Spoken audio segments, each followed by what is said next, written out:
खान साहब, सबसे पहले तो आज डॉलर जो है वो फिर ऊपर जा रहा है। IMF ने तो जो देना था पैसे वो दे दिए, तो ये जो कोशिश थी इनकी, उससे तो सियासी इस्तेकाम यहाँ पे आता नज़र नहीं आ रहा। और अभी भी ये ऐसा लग रहा है कि जो -1 का फार्मूला है उस पर ये कोशिश कर रहे हैं कि किसी न किसी तरीके से आपको नॉकआउट कर दें।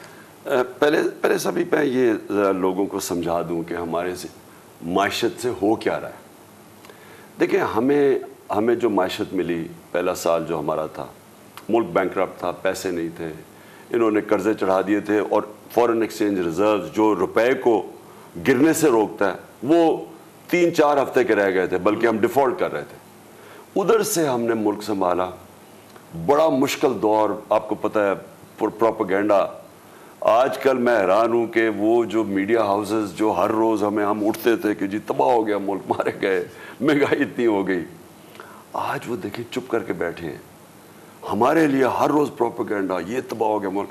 उधर से मुल्क संभाला, 2 साल कोरोना के मुल्क में आए, सारी दुनिया में कोरोना ने तबाही मचाई। हम वो 3 दुनिया के टॉप मुल्क थे जिन्होंने सबसे बेहतरीन तरीके से कोरोना से कोप किया, अपने मुल्क को बचाया, गुर्बत बचाई, इंडस्ट्री बचाई, लोगों को कोरोना से अस्पतालों में बचाया, गुर्बत कम, यानी स्पेशली कि हम अगर लॉकडाउन कर देते यहाँ लोग भूखे मर जाते। ये ऑपोजिशन वाले, आप इनकी स्टेटमेंट्स देखें, इन सारों ने मुझे कहा कि इमरान खान को लॉकडाउन करना चाहिए, सारों ने कहा। और मैं इनसे पूछता था तो वो दिहाड़ीदार का क्या बनेगा? इनको कोई परवाह ही नहीं थी, ना इनको मजदूरों की, ना दिहाड़ीदार, ना कच्ची आबादियों में। सोशल डिस्टेंसिंग की बात करें, 6-6 लोग एक कमरे के अंदर हैं, किधर से? सो मैंने लॉकडाउन पूरी तरह नहीं लगाया, और वो हमारा जो स्मार्ट लॉकडाउन्स थे, हमने बड़ी मुश्किलों से ना हमें नेविगेट किया और अल्लाह का करम है उसने हमें बचाया। उसके बाद तीसरे और चौथे साल में रिकॉर्ड ग्रोथ रेट थी 17 साल के बाद, 5.6 और 6%, 2 साल। और सबसे ज़्यादा रोज़गार बड़े सगीर में पाकिस्तान में हमने दिया। ये वर्ल्ड बैंक की रिपोर्ट थी, रोज़गार हमने दिया।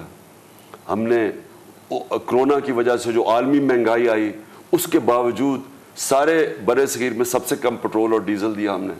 रूस से बात कर ली कि हम सस्ते उनसे तेल ले आएंगे, इन्होंने अमेरिका के डर से वो भी नहीं किया। हमने उसके बाद हेल्थ कार्ड लेके, पहली दफ़ा हेल्थ इंश्योरेंस, गरीब ख़ानदान के पास 10 लाख रुपया कहीं भी जाके इलाज करवा सके, एहसास प्रोग्राम, सस्ते कर्जे, यानी हमने वो चीज़ें की। उसके बावजूद मुल्क रिकॉर्ड, हमारी इंडस्ट्री आगे बढ़ रही थी, बिल्कुल रिकॉर्ड हमारी 4 फसलें हुई।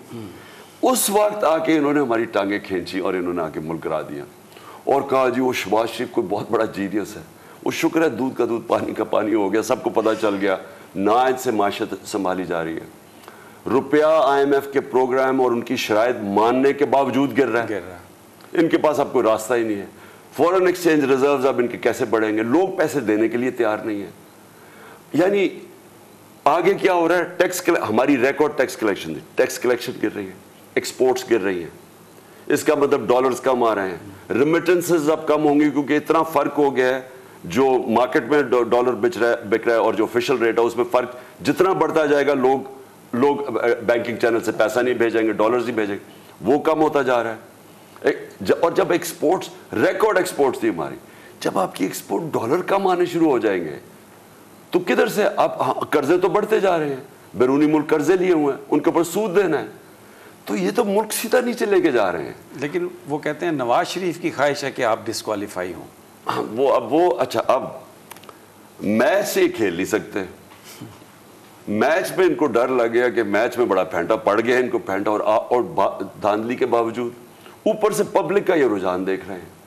पब्लिक दिन ब दिन इनसे मुतनफिर हो रही है, हमारी तरफ इसलिए भी आ रही है कि वो मुल्क के हालात, जिनको बिजली का बिल आ रहा है, मुझे ये बताएं, मिडिल क्लास फैमिली, आम आदमी, ड्राइवरों के पास बिजली के बिल आ रहे हैं, वो इनको बुरा भला नहीं कहेंगे, इसलिए ये इलेक्शन से अब भाग रहे हैं। अब इनकी एक कोशिश है, किसी तरह इमरान खान को डिस्क्वालीफाई करवाएं, किसी तरह -1 हो। वो सारी गवर्नमेंट लगी हुई, वो बैठे होते हैं, इमरान, अच्छा ये स्टेटमेंट आ गई, अच्छा चलो जी ये केस कर दो। मेरे ऊपर केसों की बारिश हुई है, कभी कई केस लग रहा है, कभी दहशतगर्दी का केस, मेरे ऊपर दहशतगर्दी का केस कर दिया है कि मैंने शहबाज गिल का ये कहा कि उस बेचारे को जो इन्होंने मारा, कस्टोडियल टॉर्चर बंद करके, एक कोई मफरूर नहीं था, कोई दहशतगर्द नहीं था, एक असिस्टेंट प्रोफेसर यूनिवर्सिटी में, उसको नंगा करके मारना, उसके ऊपर मैं रिएक्ट करता हूँ, मुझे दहशतगर्द बना देते हैं। आपको लगता है कि ये मारपीट से लोग खामोश हो जाएंगे इस तरीके से?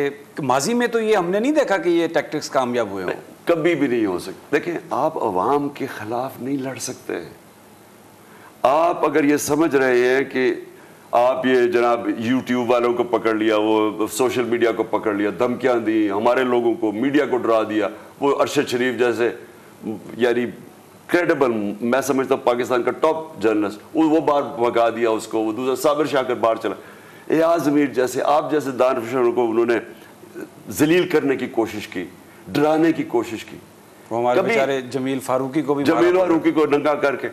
कभी इससे भी कभी अवाम को आप पब्लिक ओपिनियन को रोक सकते हैं? अच्छा, आप सोशल मीडिया के ज़माने में आप लोगों की राय बंद कर सकते हैं? ये पुराने ज़माने में रह रहे हैं जो, अच्छा पुराने ज़माने में भी बड़ा मुश्किल था रोकना, अब तो बिल्कुल ही इम्पॉसिबल है। अब ये हो क्या रहा है, ये दबाने की कोशिश कर रहे हैं कि लावा पक रहे नीचे।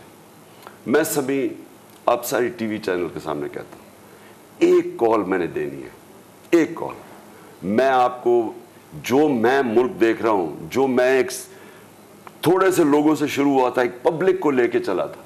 26 साल में मेरा तो कोई इलेक्टेबल्स नहीं थे, पॉलिटिक्स नहीं थे, मैं तो थोड़े से लोगों से चल के पब्लिक में ऊपर आया हूँ। जो आज कौम तैयार है, ऐसा लावा पका हुआ है कि ये किसी के भी कंट्रोल में नहीं रहेगी। खुद IMF कह रहा है कि श्रीलंका वाले हालात हो रहे हैं, मैं कह रहा हूँ कि श्रीलंका प्लस हालात होने वाले हैं।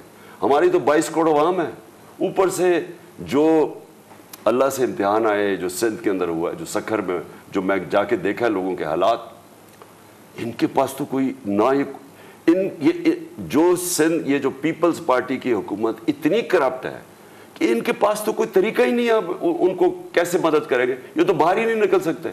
ये बाहर निकलते हैं, लोग इनको मारने के लिए तैयार हैं।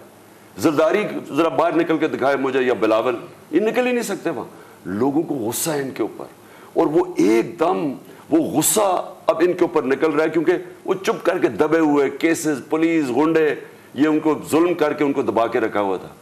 वो इस सैलाब की वजह से लोग, वो सारा गुस्सा फट गया, और ये सबके हाथ से निकल जाएगी। मैं ये जो लोग यहाँ बैठे हुए हैं, जो फैसले करते हैं, जो ताकत में है, मैं उनको मैसेज देता हूँ कि जो हालात जा रहे हैं, सबके हाथ से गेम निकल जाएगी। या थोड़े से लोग अपने ज़ाती मुफादात के लिए सारे मुल्क को इन्होंने धकेल रहे हैं उस तरफ कि किसी के भी कंट्रोल में नहीं रहेगा।